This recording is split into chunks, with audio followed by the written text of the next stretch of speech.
ایک دفعہ کا ذکر ہے، ایک جنگل میں 2 بلیاں رہتی تھیں۔ وہ بہت اچھی دوست تھیں۔ ایک بار ان کو روٹی کا ایک ٹکڑا ملا۔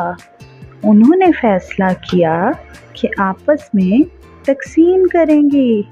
ان سے ایک ٹکڑا بڑا اور ایک چھوٹا ہو گیا۔ وہ آپس میں بڑے ٹکڑے کے لیے لڑنے لگیں۔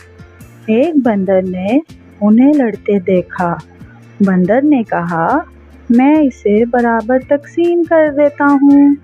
اس نے برابر کرنے کے لیے بڑا ٹکڑا کھا لیا، پھر اس نے چھوٹا ٹکڑا کھایا۔